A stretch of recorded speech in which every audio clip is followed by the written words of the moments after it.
got so motherfucking design on right now. Bring it down, bring it down, bring it down. I got 3 old guys on the block.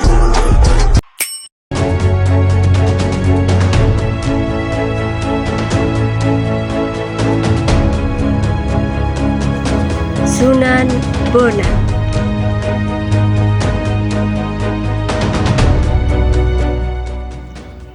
Biografi Sunan Bonang.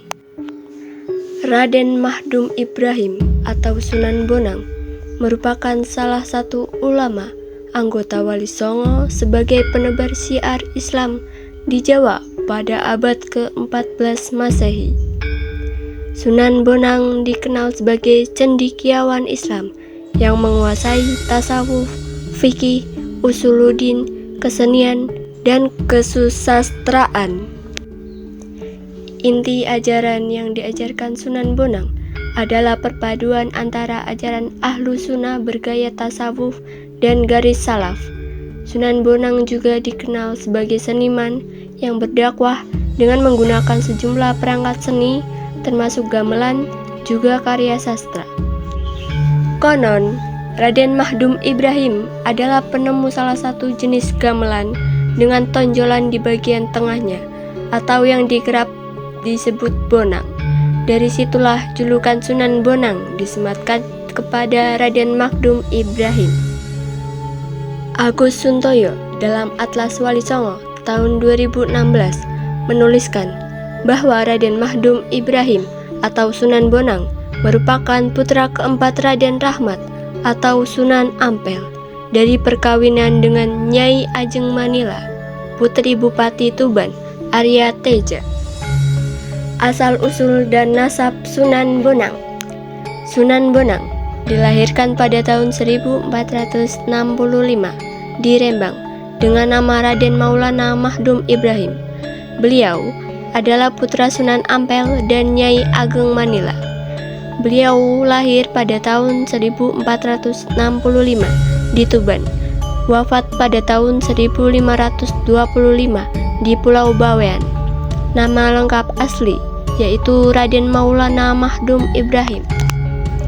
Raden Maulana Mahdum Ibrahim mempunyai anak yang bernama Jayeng Rono, Dewi Ruhil, dan Jayeng Katon. Tempat pemakamannya yaitu Makam Sunan Bonang, terletak di Kelurahan Kutorejo, Kabupaten Tuban, tepatnya di sebelah barat Masjid Agung Tuban. Orang tua dari Sunan Bonang yaitu Sunan Ampel dan Nyai Ageng Manila. Sunan Bonang memiliki saudara kandung yang bernama Sunan Derajat, Sunan Demak, Siti Syariah, Dewi Murtasia, dan Raden Faki. Sunan Bonang memiliki nasab dari Nabi Muhammad SAW melalui Fatimah dan Ali bin Abi Thalib. Menurut naskah sejumlah historiografi, Sunan Bonang memilih nasab dari galur laki-laki yang merujuk ke Samarkand, Uzbekistan. Sejarah hidup Sunan Bonang. Raden Mahdum Ibrahim tumbuh dalam asuhan keluarga ningrat yang agamis. Sunan Ampel adalah pendiri sekaligus pengasuh pesantren Ampel Denta. Pendidikan Islam diperoleh Raden Mahdum Ibrahim pertama kali dari ayahnya sendiri di pesantren Ampel Denta. Sejak kecil, Sunan Ampel sudah mempersiapkan putranya itu sebagai penerus untuk menyiarkan agama Islam di bumi Nusantara. Beranjak dewasa, Raden Mahdum Ibrahim pergi ke negeri Pasai, Aceh, untuk berguru kepada Syekh Maulana Ishaq, ayahanda Sunan Giri.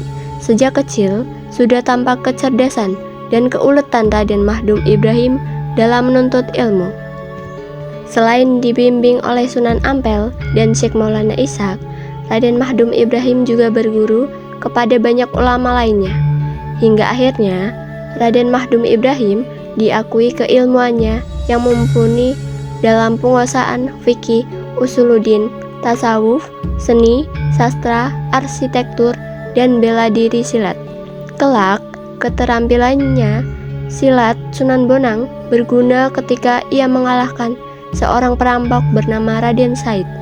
Raden Said pun tunduk dan bertobat Kemudian ikut menyebarkan dakwah Islam dan menjadi anggota Wali Songo yang dikenal dengan nama Sunan Kalijaga. Pendidikan Sunan Bonang.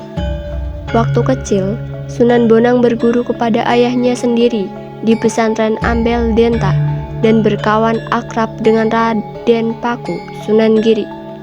Selesai menuntut ilmu dari ayahnya, Sunan Bonang dan Raden Paku rihla ke Pasai, pusat pengajaran ilmu sufi di Nusantara, yang pada waktu itu cenderung ke ajaran Al-Halaj.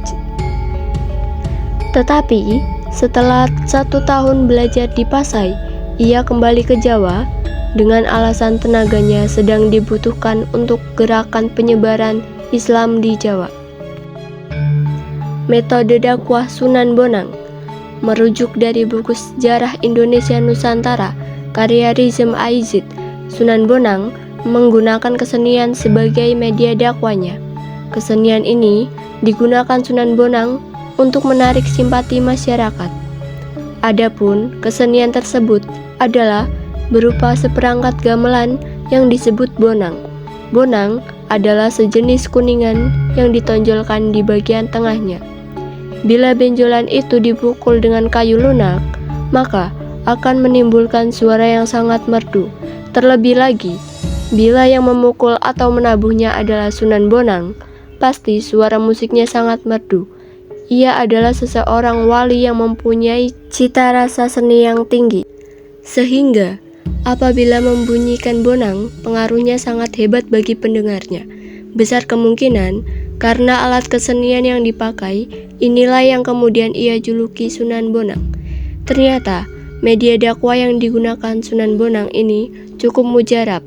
Terbukti, ia berhasil menarik simpati rakyat sehingga mereka pun dengan mudah menerima Islam. Selain itu, tembang-tembang yang diajarkan Sunan Bonang juga merupakan tembang yang berisikan ajaran agama Islam. Dengan cara ini, masyarakat mempelajari agama Islam dengan senang hati, bukan dengan paksaan. Sebagai seorang wali dan sekaligus seniman, Sunan Bonang banyak melahirkan karya sastra berupa suluk, tembang tamsil, dan prosa yang sangat hebat. Tidak hanya hebat pada masanya, tetapi juga hebat sampai masa sekarang. Karya sastra Sunan Bonang penuh keindahan dan makna kehidupan beragama. Wilayah dakwah Sunan Bonang. Sepulangnya Sunan Bonang dari Riyadh, beliau kemudian diperintahkan oleh Sunan Ampel untuk melakukan dakwah di daerah Tuban, Jawa Timur. Beliau kemudian mendirikan pondok pesantren sebagai pusat dakwah dan menyebarkan agama Islam melalui penyesuaian adat Jawa. Sementara itu, murid-murid atau santri beliau berasal dari berbagai penjuru Nusantara. Ada yang asli dari Tuban, dari Pulau Madura, Pulau Bawean, dan juga Jawa Tengah. Salah satu murid Sunan Bonang yang terkenal dan sekaligus sahabatnya yaitu Sunan Kalijaga.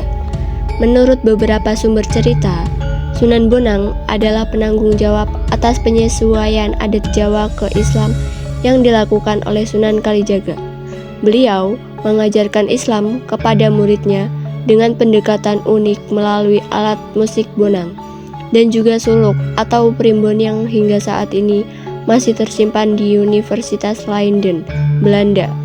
Dari sumber lain disebutkan bahwa Sunan Bonang turut berjasa dalam mengajarkan agama Islam kepada Raden Patah secara khusus. Raden Patah merupakan putra dari Raja Majapahit, Prabu Brawijaya V, dan merupakan Sultan pertama Kerajaan Demak, Jawa Tengah. Selain itu, beliau juga diyakini turut membangun dan menjadi imam pertama Masjid Agung Demak.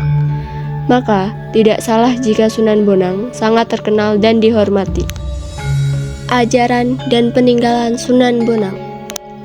Ajaran yang disampaikan Sunan Bonang adalah perpaduan antara ajaran Ahlus Sunnah bergaya tasawuf.